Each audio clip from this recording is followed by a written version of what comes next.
तो मुई नुआखाई जगह जे दुई पद लिखि जे से दुई पद गाबी सेटा भल हो कि खराब हो एटा आपण हमर विचार भल हेले भी मते आदर करे और खराब हेले भी आदर करे मुई का करे बोले यार कलाकार छाड़ देनो गावा वाला से स्थिति नहीं से जाबो समस्त को क्षमा मांगेली आखर में जोहार कर जाए नुआखाई जोहार और नुआखाई के थी दुई पद लिखि जे लगा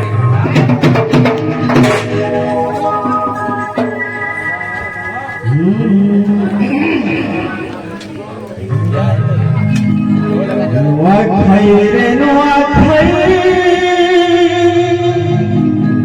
आए दस छेरे नुआखाई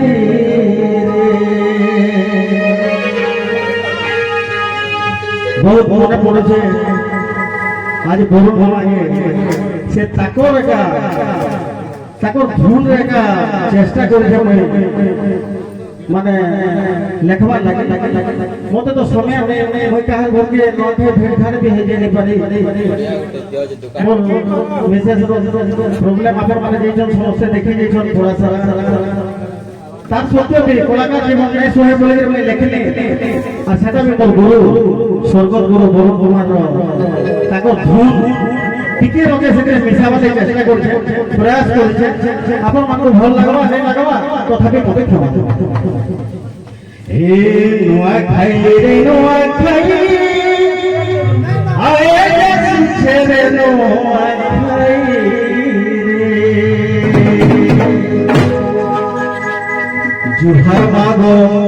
জুহার মাগো পটনেশ্বরী জুহার করু আছে তো পারে जुहर जुहर मासो मोले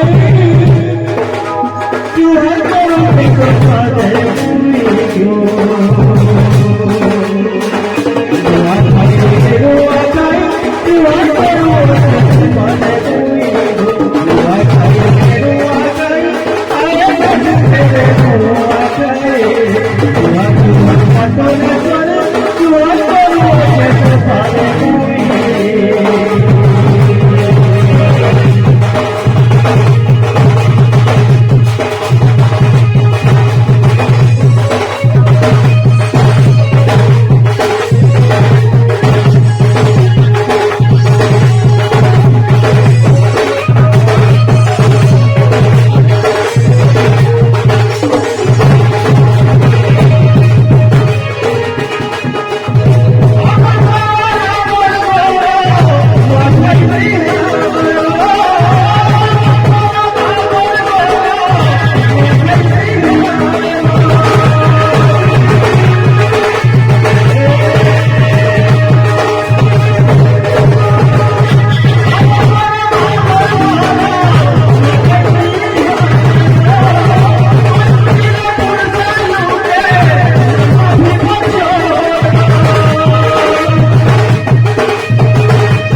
इटा चले हमें आगे केबे के कर्मा सेतिर बाबा एका विपद लिखले तो भी भूल अरे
କଥା କାହା ସାଙ୍ଗେ ରାଗ ରୁଷା ଫୁଲା ନାଇଁ ହୁଏ ସବେ ଖୁସି के चले 2